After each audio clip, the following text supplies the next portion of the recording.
Hello everyone, welcome back to my YouTube channel.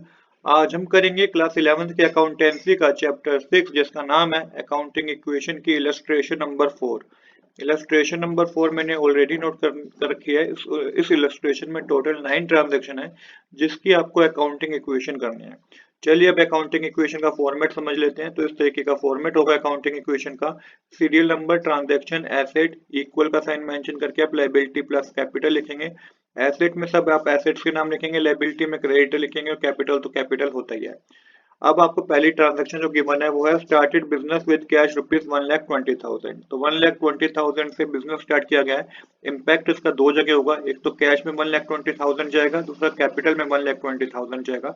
बाकी जिस जिन जगह कुछ भी नहीं आया वहां पे आपको जीरो मेंशन करना है। इसके बाद आप यहाँ पे 1,20,000 कैश में मेंशन कीजिए, कैपिटल में 1,20,000 मेंशन कीजिए और बाकी सब जगह आपको जीरो मेंशन करना है। सेकंड ट्रांजैक्शन हमें क्या गिवन है? सेकंड ट्रांजैक्शन गिवन है रेंट रिसीव 10,000। अब रेंट रिसीव हुआ है 10,000 रुपीज, तो ये एक तरीके से इनकम हुई है, तो कैश हमारे पास इंक्रीज हो गया है। तो 10,000 रुपीज कैश में प्लस कर दीजिए और कैपिटल में भी 10,000 रुपीज प्लस कर दीजिए। बाकी सब जगह जहाँ इसका कोई इम्पैक्ट नहीं हुआ वहां पे जीरो मेंशन कीजिए। अब टोटल करना है आपको, तो 1,30,000 कैश में आएगा, स्टॉक में आपका जीरो ही आएगा, शेयर में भी जीरो आएगा, बैंक में जीरो आएगा, क्रेडिटर में भी आपका जीरो आएगा और कैपिटल में आपका 1,30,000 हो जाएगा।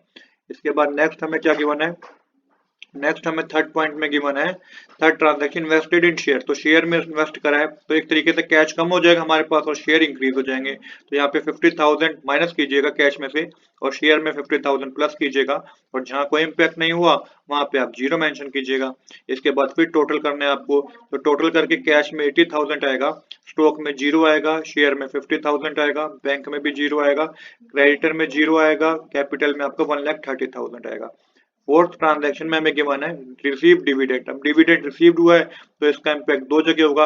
पहला तो हमारा कैश इंक्रीज हो गया 5,000 रुपए से, क्योंकि 5,000 का डिविडेंड रिसीव हुआ है। दूसरा हमारा इम्पैक्ट जो इसका होगा वो आपको करना है कैपिटल में भी 5,000 रुपए आपको प्लस करने हैं। तो इसके बाद आपको टोटल करना है, तो कैश का टोटल 85,000 है, स्टॉक में जीरो ही आएगा, शेयर में 50,000 है, बैंक में जीरो है, क्रेडिटर में भी जीरो आएगा, कैपिटल में 1,35,000 आएगा।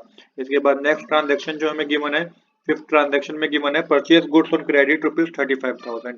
तो 35,000 रुपीज का गुड्स परचेज किए हैं क्रेडिट पे, मतलब कि उधार पे। तो इम्पैक्ट इसका दो जगह होगा, एक तो हमारा स्टॉक इंक्रीज हो जाएगा 35,000 से, दूसरे हमारे क्रेडिटर भी इंक्रीज हो जाएंगे। तो स्टॉक में 35,000 मेंशन कीजिए और आपको क्रेडिटर में 35,000 मेंशन करने हैं। इन दो जगह इस एंट्री का इम्पैक्ट होगा, बाकी सब जगह आपको जीरो मेंशन करना है। इसके बाद टोटल करना है आपको, तो 85,000 कैश में आएगा, स्टॉक में 35,000, शेयर में 50,000 आएगा, बैंक में जीरो ही आएगा, क्रेडिटर में 35,000 आएगा और कैपिटल में 1,35,000 आएगा। इसके बाद सिक्स ट्रांजेक्शन करेंगे हम। जो सिक्स ट्रांजेक्शन होगी हमारे पास वो है paid cash for house hold expense 7,000। तो 7,000 रुपीज कैश में पे करे हैं, तो इम्पैक्ट दो जगह होगा, पे करे हैं तो कैश कम हो जाएगा 7,000 से और कैपिटल में भी आपको 7,000 रुपीज क्या करना है, माइनस करना है। बाकी जिन जगह कोई इम्पैक्ट नहीं हुआ वहां पे जीरो मेंशन करना है। तो 7,000 आपने कैपिटल में भी मेंशन कर दिया हमने। अब इसको टोटल कीजिए, तो कैश में टोटल 78,000 आएगा, स्टॉक में 35,000, शेयर में 50,000, बैंक में जीरो आएगा, क्रेडिटर में 35,000 आएगा और कैपिटल में माइनस करने पे 1,28,000 रुपीज आएंगे। इसके बाद सेवन ट्रांजेक्शन में जो हमें क्या रखा है वो है sold good for costing rupees 10,000 for rupees 14,000। तो 10,000 रुपए के गुड्स को 14,000 14,000 में बेच दिया गया, 14,000 में बेच दिया गया। अब इसका इम्पैक्ट दो जगह होगा, पहले तो 14,000 को कैश में प्लस कीजिए, क्योंकि हमारे पास 14,000 में हमने गुड्स को बेचा है तो 14,000 रुपीज बैंक बिजनेस में आए होंगे तो इसलिए प्लस करना है। 10,000 रुपीज के गुड्स को बेच दिया तो स्टॉक हमारा कम हो गया 10,000 रुपीज से। उसके बाद डिफरेंस जो भी है 4,000 रुपए का, ये प्रॉफिट है तो कैपिटल में प्रॉफिट प्लस होता है, तो 4,000 रुपए को कैपिटल में प्लस कर दीजिए 4,000 रुपीज को। अब टोटल कीजिएगा, तो कैश में टोटल 92,000 होगा, स्टॉक में 25,000, शेयर में 50,000, बैंक में जीरो आएगा, क्रेडिटर में 35,000 आएगा और आपका कैपिटल में 1,32,000 आएगा। अब करेंगे लास्ट ट्रांजेक्शन जिसमें क्या बता रखा है हमें, कैश पेड रुपीज 35,000। तो और ये ट्रांजेक्शन है, इसके बाद एक और भी ट्रांजेक्शन है, ये ट्रांजेक्शन है कैश पेड 35,000।